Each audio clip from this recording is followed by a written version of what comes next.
So, Zakir Bhai, if a Hindu follows the principles of Quran, which are very similar to the principles given in the various Hindu religious books, can a Hindu call himself as a Muslim?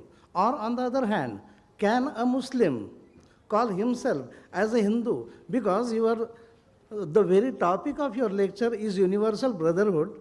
I properly understood Dr. Wax when he asked his question. Very good question. If you ask a clear question, I can give a reply, alhamdulillah. But that's a very good question. Can a Hindu following the principles of Islam in the Quran and Hinduism be called as a Muslim? And can a Muslim be called as a Hindu? Very good. Let's understand the definition of the word Muslim and a Hindu. As I said, Muslim is a person who submits his will to Allah subhanahu wa ta'ala, Almighty God. What's the definition of the word Hindu? Do you know?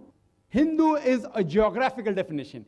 Anyone living in India, anyone living on this side of the Indus Valley civilization, he's a Hindu. By definition, I'm a Hindu. Do you know that? Hindu is a geographical definition. You ask anyone. According to Swami Vivekananda, Hindu is a misnomer. Geographically, I'm an Indian, I'm a Hindu geographically. But Swami Vivekananda said that they should be called as Vedantists. They should not be called Hindus. Vedantists. So if you ask me, am I geographically Hindu? Yes, I am geographically Hindu. I am. But if you ask me, am I a Vedantist following the Vedas? I said that those parts of the Vedas which conciliate with the glorious Quran, I have got no objection following those parts. For example, that there is one God. But if you say, I believe that Almighty God created the Brahmins from the head, a different caste, which are superior caste, the Kshatriyas from the chest, it's Veda I'm quoting. If you don't believe in the Veda, it's your problem, brother. But this is the Veda I'm quoting. You can ask the scholars of Vedic scholars, they are sitting here. They are sitting here. Vedas say that, not I. The Vaishyas from the thighs and the Sudras from the feet. So I don't agree with this concept. That's right. So if you ask me, do you believe in the philosophy of Veda? I say no. This particular philosophy, according to you, anybody who inhabits this land is a Hindu. Yes. Yes. Geographically said that. So everybody should be. Yes. Brother rightly said that anyone who inhabits India has to be Hindu, but natural. Anyone living in America is a citizen of America. He has to be American. Very good. Alhamdulillah. So anyone living.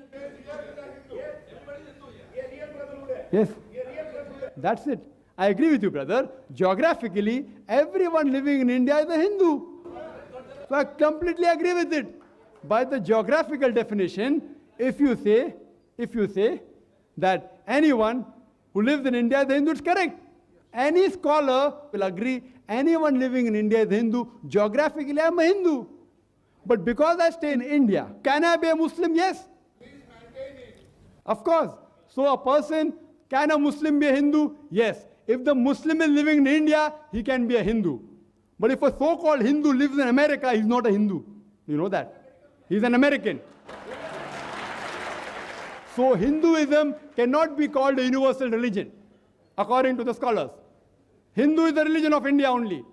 It's not a religion, it's a geographical definition. According to Swami Vivekananda, who's a great scholar, he said Hinduism is a misnomer. You know misnomer? Misnomer means a wrong label given. They should be called as Vedantists. So if you ask me, am I a Hindu? I will tell you, if Hindu is a person living in India, by all means I'm a Hindu. But if you say Hindu is a person who worships, as the person said, you know, that if you believe in so-and-so gods who have got forms, etc., and who have got heads and hands, etc., then I'm not a Hindu. But if you mean a geographical definition, yes, I'm a Hindu. Similarly, can a Hindu be a Muslim? Yes, an Indian can be a Muslim. A Hindu can be a Muslim. But if that Indian does idol worship, he can't be a Muslim. Because the Quran says in Surah Nisa chapter 4 verse 48 and Surah Nisa chapter 4 verse 116 that Allah subhanahu wa ta'ala never forgives the sin of committing shirk, associating partners. Any other sin if he wishes, he may forgive. But shirk he'll never forgive. So an Indian living in India, geographical Hindu, can be a Muslim. But if that geographical Hindu, Indian, breaks any commandments that is, the basics of concept of God, believe in Prophet Muhammad sallallahu alaihi wasallam, then he cannot be a Muslim. Any Muslim who follows the Quran and lives in India, he's an Indian Muslim. Hope it's very clear for you.